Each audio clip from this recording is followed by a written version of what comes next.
about 45 minutes, but I don't want to try people's patience or have people miss buses, so what am I marching orders on You time? have full time until your next speaker shows up. Okay, it's kind of a free-form thing.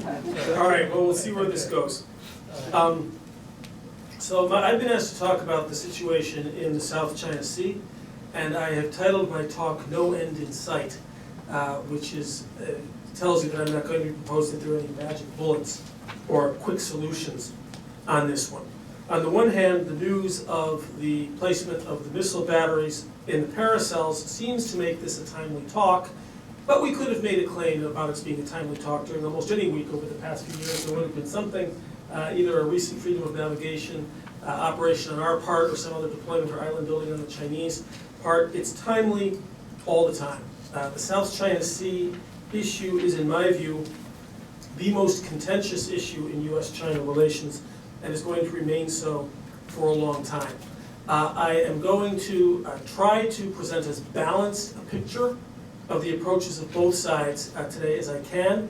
I will undoubtedly tilt my hand at a few points, no doubt, but I think that we do need to come at it with a balanced picture. And one of the gentlemen asked a question about, do the North Koreans wake up in the morning and say, boy, we're a bunch of rotten bastards, and what can we do today? The answer is no. Of course, every country functions on a virtue narrative. We do, North Koreans do, China does. And you don't have to agree with China's virtue narrative or self-concept, to be sure, but you do have to understand it if you are going to respond effectively. And so that's where I begin in what may seem to some of you like a too even-handed an approach initially, and then we'll come around to somewhere else for a few recommendations at the end of the talk. The United States and China do have incommensurate core issues in the Western Pacific. Both countries, furthermore, enjoy strong domestic support for their positions in the region.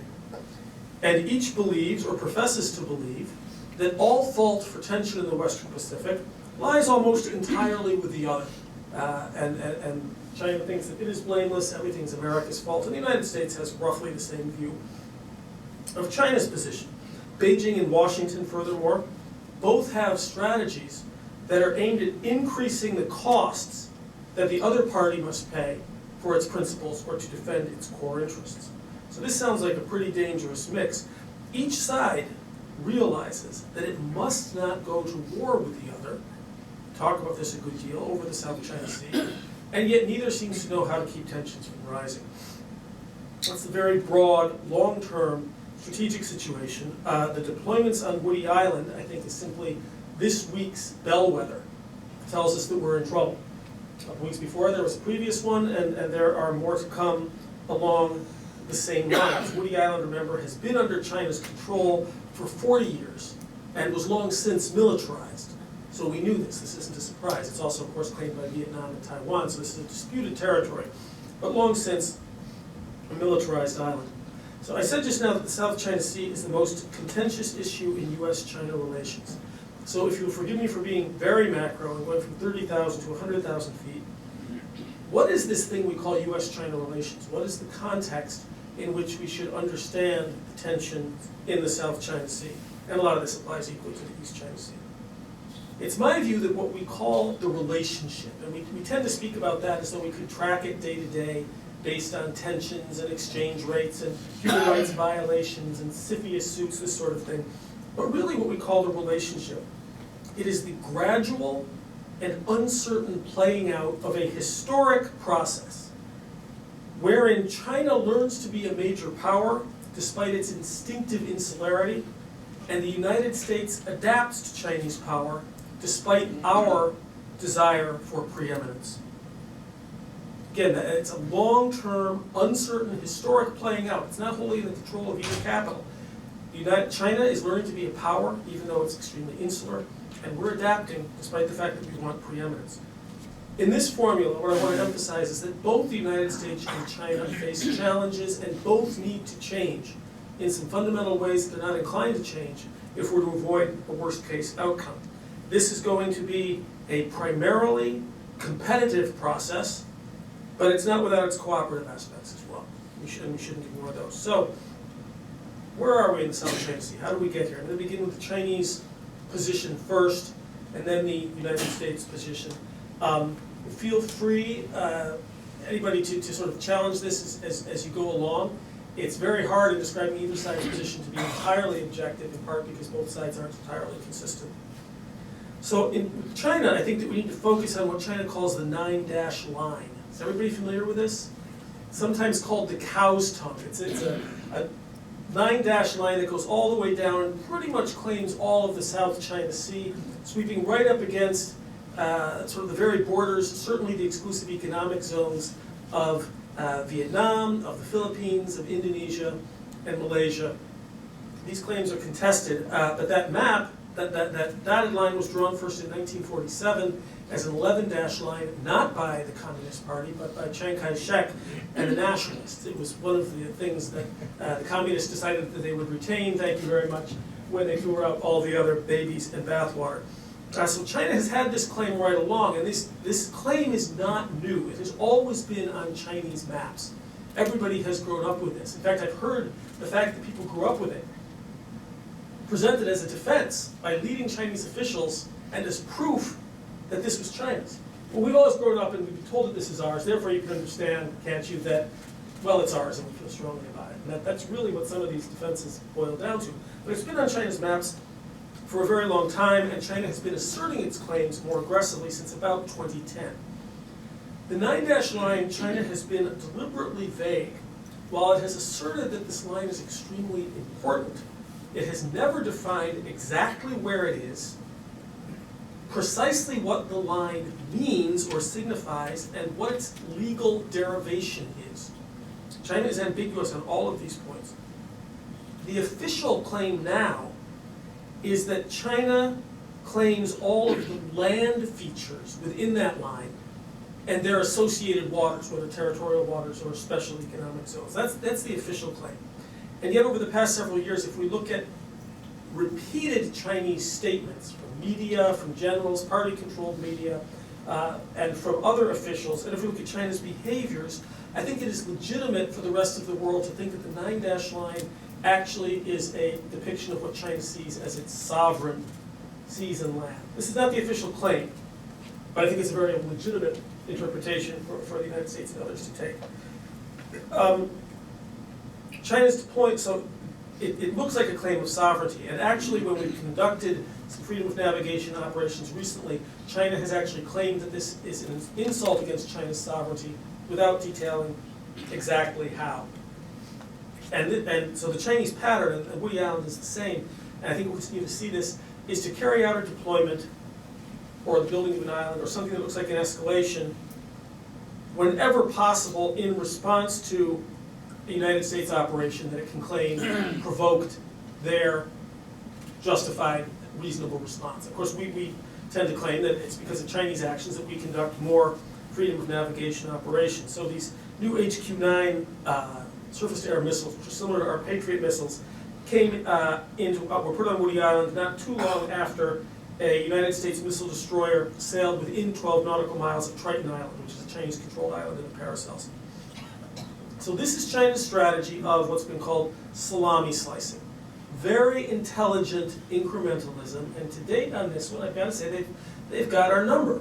And what salami slicing means is that you have an ultimate goal, and let us say that it is something between a zone of deference in the Western Pacific or something akin to sovereignty. Well, the idea is that whenever you have a plausible excuse, and sometimes when you don't, you take little bites, small actions, none of which is egregious enough to provoke a strong American military response. And salami slicing, obviously the analogy is there's a delicious salami in the refrigerator, and Peter sneaks in every night with a razor blade and takes up a little thin slice of it. So I don't notice he's eating it until one day I go to get some salami and it's all gone. And then China, I would argue, has been successful with this so far, that kind of incrementalism. So every time China does this, the claim is that China has been provoked, and therefore this is the fault of the United States. You'll continue to hear those claims for a very long time. They have an international audience. China is seeking the moral high ground in these issues, although China knows that it doesn't have a very big Alleluia chorus. But remember too that a lot of these claims primarily have a domestic audience. China is making these claims mostly for its own people, to continue to convince the people of China, and most of them, insofar as we can tell, in a country that doesn't have voting or polling, are convinced of this, that China always follows a moral foreign policy and is never at fault when these kinds of conflicts arise. So when China claims it's been provoked, yes, that's an international claim, but not primarily. It's primarily for their domestic audience. There's also a claim with China's recent island building and adventurism in the South Pacific that China is just playing catch up. That other countries, Vietnam especially, but Philippines and Taiwan, have been involved in island expansion, militarization, and equipping of islands, and the United States has not raised any complaint, and China has exercised restraint. And now and only now is China playing catch up. And so how can, this is offered as sort of demonstration of our hypocrisy. We didn't complain about these other countries. Why are we complaining then about China? The answer to this, getting a little bit ahead of myself, from the Department of Defense's Asia-Pacific Maritime Security Strategy document from last year, 2015, the reason we're concerned is, quote, China has reclaimed more land in 20 months than the other claimants combined over the past 40 years, accounting for approximately 95% of all reclaimed land in the Spratly Islands. It is true that other countries have done what China says they have done. This is true. This is true. So that there is not a great difference in kind. There is an enormous difference, which makes all the difference, I would argue, in scale. And so at the same time, we are also concerned about China's build-outs in the South China Sea because of China's development of other capabilities and its development of the People's Liberation Army overall. In a RAND Corporation study done last year, it was found that over the past 20 years, the Chinese People's Liberation Army has transformed itself, this is a quote, from a large but antiquated force into a capable modern military. Its technology and operational proficiency still lag behind those of the United States, but it has rapidly narrowed the gap. Moreover, China enjoys the advantage of proximity in most plausible conflict scenarios. This sentence is very important. And geographical advantage would likely neutralize many US military strengths.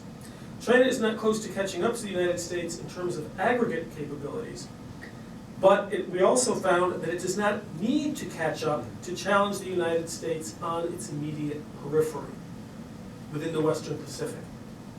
Furthermore, this is still quoting Rand, although China's ability to project power to more distant locations remains limited, its reach is growing, and in the future, US military dominance is likely to be challenged at greater distances from China's coast. In other words, the 9-dash line of the cow tongue sort of brings China out to what's called the first island chain. Japan down through the Ryukyus, Okinawa, to Taiwan, Philippines, Malaysia, and Indonesia. That's the first island chain. Beyond that is the second island chain. Think about Guam and the small islands of the island hopping campaigns during World War II. That's the second island chain, that sort of at the eastern edge of the Philippine Sea. The strategic logic that drives China to project power out to the first island chain also drives China to project power out to the second island chain. The logic is the same. It's just phased differently. Also, China now accounts for 41% of Asian military spending. So we've been watching China's military grow and watching it build out its islands as well. We quite naturally make a link of that. Not only do we worry looking back over the past 20 years at China's increasing capabilities, but looking forward, we saw recently in a CSIS report commissioned by Congress, and you may have seen the headlines of the Washington Post that said that by 2030 this is going to be a Chinese lake, the South China Sea, an area about the size of the Caribbean. What does that mean? CSIS found that by 2030 there will be, almost always be a Chinese carrier strike group floating in contested waters or within half a day's steaming time. So they're going to be able to fill this up.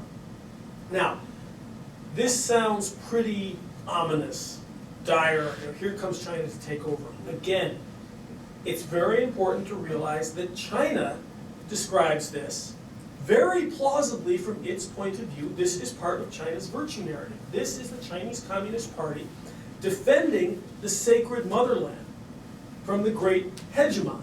This is, China has indisputable sovereignty. This was the Communist Party that kicked out the foreigners, gave China back to the Chinese. They say, 寸土不让, and not a single inch of land shall be given out. This narrative is part of one of the major things that undergirds the legitimacy of the Communist Party as they tell it.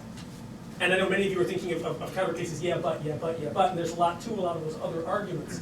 But again, it's important to understand how the Chinese see this. So in China's telling of the issue right now, it is not China that has militarized the South China Sea. It is the United States that militarized the South China Sea.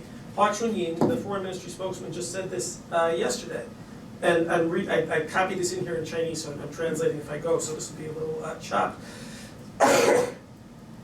The defensive systems that the Chinese side has deployed on its own sovereign territory is well in accordance with relevant international law, and this is it is part of a sovereign state's right to self-defense.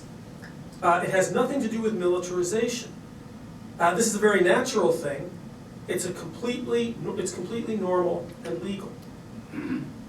Very interesting statement. If that is true, notice that the argument for China's non-militarization of the Paracels, Woody Island, also applies fully to the Spratlys, which are also claimed as full Chinese territory. What this means, even though Xi Jinping did say he had no plans to militarize the Spratlys when he was here last fall, a statement which by all accounts took a lot of Chinese, including people in the military, very much by surprise.